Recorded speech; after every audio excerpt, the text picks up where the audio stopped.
केंद्र सरकार की जन कल्याणकारी योजनाओं के बारे में जनता से संवाद करने के लिए केंद्र सरकार के मंत्री देश भर में जन आशीर्वाद यात्रा में शामिल हो रहे हैं।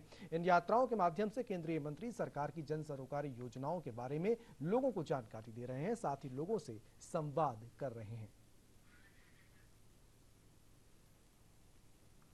जन जन तक पहुंचाने के लिए अभी हाल में ही गठित मंत्रिपरिषद के सदस्य जनता के बीच जन आशीर्वाद यात्रा के जरिए घूम रहे हैं। केंद्रीय मंत्री जन सरोकार से जुड़ी नीतियों को जनता के बीच रख रहे हैं और उनका समर्थन हासिल कर रहे हैं।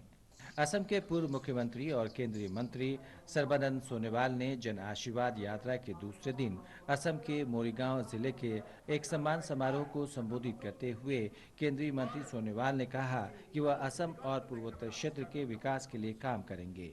उन्होंने असम के मोरीगांव जिले में भाजपा असम प्रदेश कार्यालयों और जगीरोड की भाजपा मंडल समिति के साथ भी बातचीत की। केंद्रीय मंत्री ने असम के नौगांव जिले के राह में एक विरासत स्थल का दौरा किया।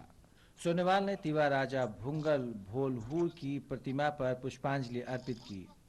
जन आशीर्वाद यात्रा के तहत रेल मंत्री अश्विनी वैष्णव ने उड़ीसा के कालाहांडी में लोगों के बीच जाकर केंद्र सरकार की नीतियों और कार्यक्रम को रखा। उन्होंने कहा कि केंद्र सरकार ने विषम परिस्थितियों में भी जनता के हित में काम किया है।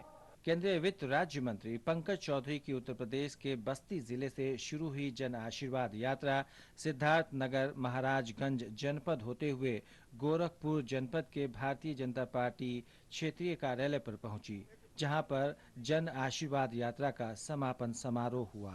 18 तारीख को लोकसभा बैठा और नया मंत्रिमंडल का विस्तार हुआ था।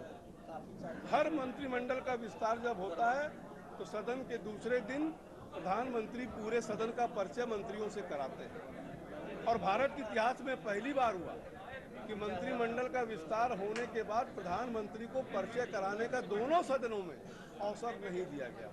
उसके नाते प्रधानमंत्री जी ने एक कटाक्ष भी किया था। सूचना एवं प्रसारण मंत्री अनुराग सिंह ठाकुर जन आशीर्वाद यात्रा के सिलसिले में हिमाचल प्रदेश के धर्मशाला पहुंचे। केंद्रीय मंत्री ने मां ज्वाला की पूजा अर्चना भी की। उन्होंने एक प्रेस वार्ता में कहा कि केंद्र की मोदी सरकार जन कल्याण को समर्पित है। उन्होंने कहा कि कोरोना काल में जब देश में सप्लाई चेन प्रभावित हुई थी, तब भी प्रधानमंत्री ने देश में गरीबों को मुफ्त में अनाज पहुंचाया। सूचना प्रसारण मंत्री का कांगड़ा पहुंचने पर भव्य स्वागत भी किया गया।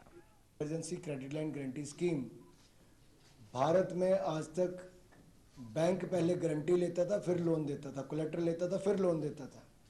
मोदी सरकार ने प्रावधान किया, तब जाकर 3 लाख करोड़ रुपया उद्यमियों को, व्यापारियों को बगैर किसी गारंटी के मिल पाया। एक तो वो था, लोगों को अन्न की कमी ना आई, तो 15 महीने तक किसी सरकार ने मुफ्त में अनाज नहीं दिया। मोदी सरकार ने 80 करोड़ लोगों को देने का काम किया। 3 महीने तक बहनों को रसोई गैस का सिलेंडर भी मुफ्त में दिया और इसके साथ साथ 31,000 करोड़ रुपए की मदद सीधे तौर पर खातों में पैसा डालकर मोदी सरकार ने 20.5 करोड़ महिलाओं को दी। इसके अलावा 3,000 करोड़ रुपया वृद्ध, विधवा, दिव्यांग को देने का काम मोदी सरकार ने किया। केंद्र सरकार के मंत्रियों द्वारा जन आशीर्वाद यात्रा में उन्हें व्यापक समर्थन मिल रहा है। इन यात्राओं में केंद्र सरकार में अभी हाल में शामिल किए गए नए मंत्री और जिनका ओहदा बढ़ाया गया है, वो भी शामिल हो रहे हैं। Bureau report, DD news.